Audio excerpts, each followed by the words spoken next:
Hey everybody, this is John with HillCo. We're here with our MiniMax honey extractor. I'm here to show you kind of some unboxing, some assembly, some maintenance and operational instructions for this extractor. So we'll get right into it. This is how it's going to come to you. Obviously not open like this, closed up and packed neatly, but it's going to come in 3 boxes. So this box here is your main tank assembly. Here's an assembled version, by the way. So the first box, the biggest box is your main tank assembly with the reel inside of it. And then we have this box here, which is going to have your motor assembly, the whole top bar with your motor and controller and all that stuff all pre-assembled. And then finally the long box obviously is the legs.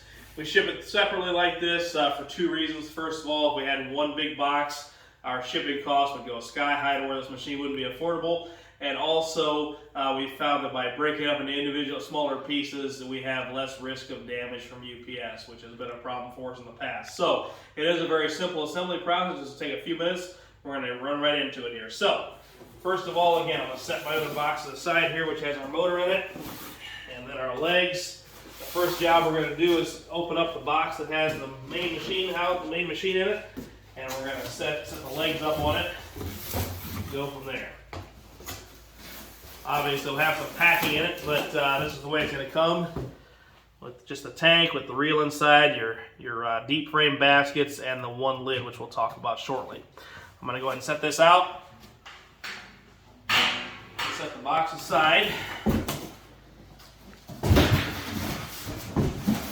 Alright, now, I like to have a platform to set my extractor on before we put the legs on. So I like to use 2 medium boxes like this set on end. Gives you a nice simple stand to set this on to get started. Obviously, whatever you use for your stand, make sure it's stable and safe and secure so the machine's not getting damaged and you're not getting damaged. So, we're ready to go. I'm going to get my first leg out and my bag of hardware. So we want this leg to match up with the holes in this leg to match up with these 2 brackets right here. In my hardware bag, we're going to have 6 of these short bolts. Well, I'll just leave it on there. 6 bolts and 6 of these washers. So for this first leg, I'm going to need 2 bolts and 2 washers. I'll set the rest aside. And what we're going to do is put the bolt through this star washer, and then we're going to put it up through the leg like this and into the threaded nut that's built into the leg bracket. Just like that. I'm going to tighten that up by hand like I just did, and I'll repeat that process for the lower side here. And I'm going to grab you can use a wrench or a socket or whatever you want, but it's a 13 millimeter is the bolt size for the legs. In this case, I'm grabbing a 13 millimeter socket on my impact driver. I got it on a fairly low torque setting, so we're not really gouging the thing too bad. Just get it snugged up. Just need to be snug, not crazy tight. And that's that. So we're going to put the other 2 legs on here real quick and pause and come back, show you the rest of it.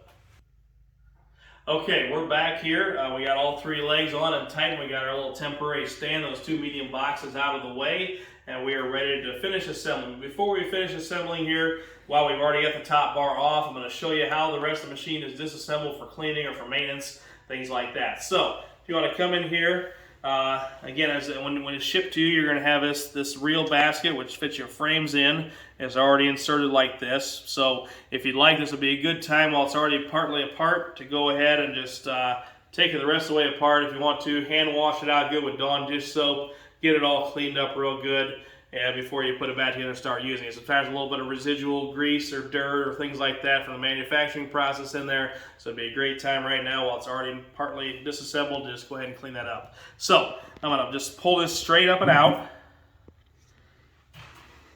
The key thing to remember here when you're pulling this apart is that down inside the bottom here, if you want to zoom in there, there's this bearing socket. As you can see, there's grease on there. It's food grade grease. Just any food grade grease will do, by the way. You'll see a round stainless steel ball down in there. That is what the basket shaft rides on. If you look, here's a little divot here, a little hollowed out part on the end of the shaft that rides over top of that ball bearing. So when you go to pull this out, in some cases the grease can keep that ball sticking to the bottom of this. So just very, very critical to be careful as you're handling this that ball doesn't get lost. So a lot of times it will stay on the socket, sometimes it will attach to this because of the grease. So in this case, my ball is down inside the socket or where it should be. I'm just going to set this aside. Now, if I wanted to clean it and maybe be dumping out, tipping it over to dump out water, things like that, I would want to probably take that ball out of there and set it aside. Otherwise, you don't really have to tip the thing to clean it. You can just wash it out and just open the honey gate. The water all drains out really nicely. So in this case, while you have it apart, you could grease it from the top like this, but we also put a grease zerk on the bottom side of that bearing. It's a standard size grease zerk. We recommend you grease this once a year, about 1 or 2 pumps of grease. Again, any food grade grease will do. So that's that. Now, I'm going to go ahead and put the reel back in. Again, I'm making sure that my ball is down in there. We have plenty of grease in there. I'm just going to set this back down in. Obviously making sure that the shaft is centered into that socket, which is right there it went. Okay. Now we're ready to set the top bar with the motor on. First, I'm going to take the 2 bolts off. There's a bolt here and a bolt here on both sides of the machine where that top bar attaches to. So we put these bolts in here for shipping just to keep them where they should be. So I'm going to take both of those bolts out.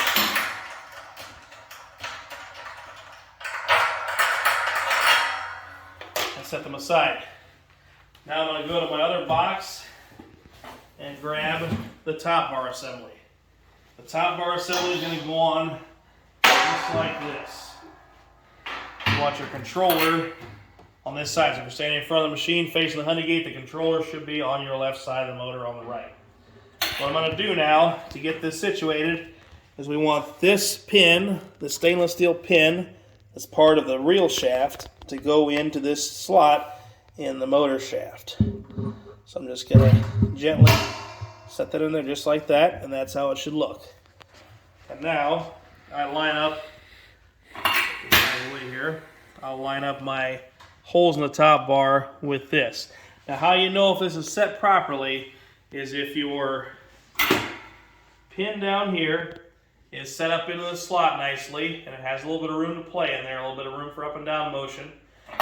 And also if your top bar is sitting, comfortably on the rolled edge of the tank. So if it's not sitting on the edge of the tank, it's kind of rocky on that center shaft, that you know it's not seated up in the shaft properly. But in this case, we're in good shape because we have the top bar sitting down onto that tank. So what I'm going to do now is just take my bolt and nut, Phillips head, number 3 Phillips head, and a 14 millimeter wrench size for the nut. Drop that down in there. Start this nut by hand. Get it mostly, so get it snug there. Thank you. And there's the nut. I'll repeat that same thing on the other side. On this side, you kind of have to sneak it past the cord a little bit, kind of wiggle it in place a little bit. That went down real easy. And the same thing here. If I can get it started without dropping it.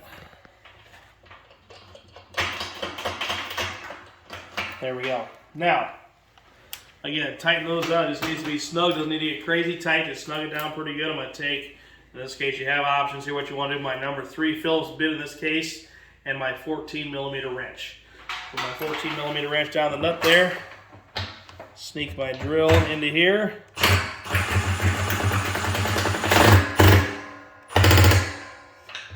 As you can see, it's got that snug. Not to be crazy tight, just get it good and snug. And the same thing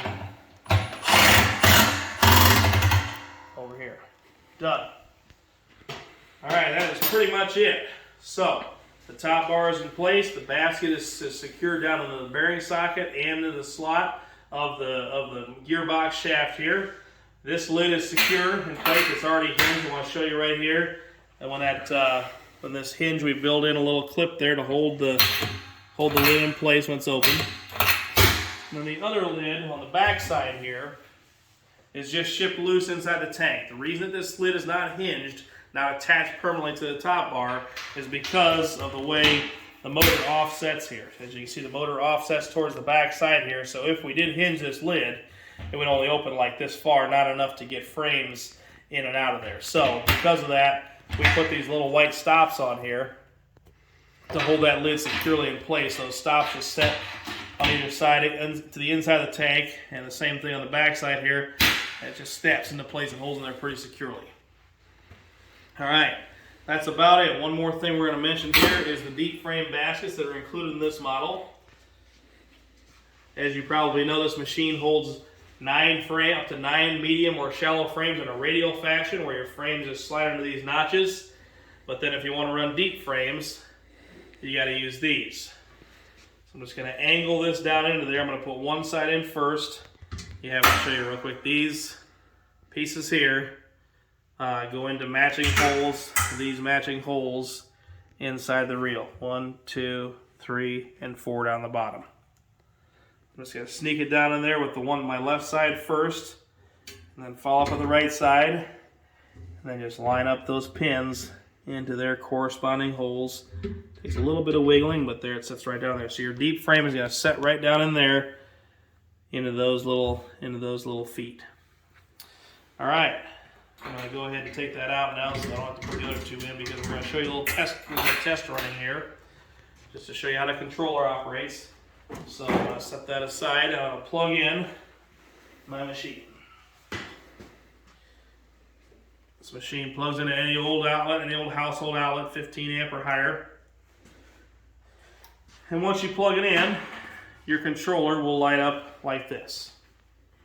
So all we got to do to run it is to hit the on-off button.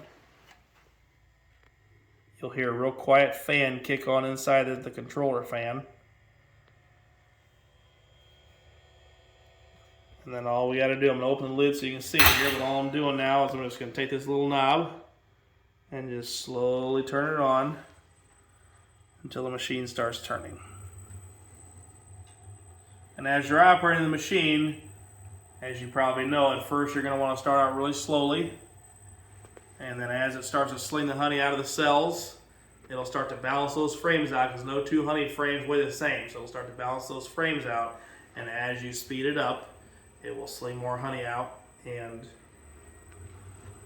until you get all the way up to full speed. Now, obviously you're going to graduate, but the machine starts to rock a little bit because of the unbalanced load. Just back off the speed a little bit. We do highly recommend that you take advantage of these holes down there. If you want to, you can take these feet off, these rubber feet off. There's a hole right in there. You can bolt it to the floor if you'd like. If you have a way to bolt it to your concrete or your wood floor, that's great, that's ideal. Otherwise, you can bolt it to a pallet or something like that. But having it fastened down to something secure is really, really helpful when you're extracting. It really speeds up your process and makes the whole process much more comfortable, because when your machine's rocking around, you're having to kind of lay on top of it, to keep it in place. It just makes the whole experience less pleasant. It's slower because you can't speed it up as quickly. So if you have it bolted down in some form or fashion to the floor, again, or to a pallet or to a piece of plywood, it just makes things a whole lot easier. And one last thing I'll mention is that always, always, always, when you're extracting honey, you should be operating it with your honey gate open. You don't want to leave that honey gate shut to where it's building up honey inside the tank, and that can potentially start getting whipped around there by your reel. So you want the honey gate to be open. You want your 5-gallon bucket underneath that gate, and let that honey flow right into the gate and where it's supposed to be. So that's about it. There's one last thing I just thought of here. As far as otherwise maintenance, again, we do recommend that you... Okay, sorry. One last thing here about the controller. We're kind of unscripted here, folks, so bear with us.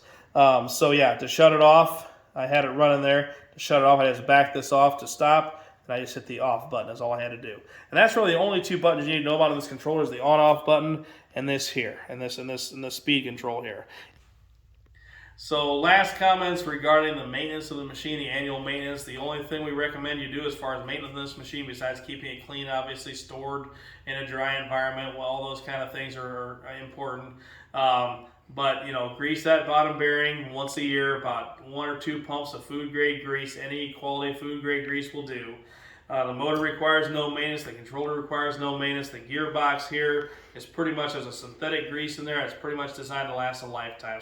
So that's about it. Thanks for watching. Have a great day.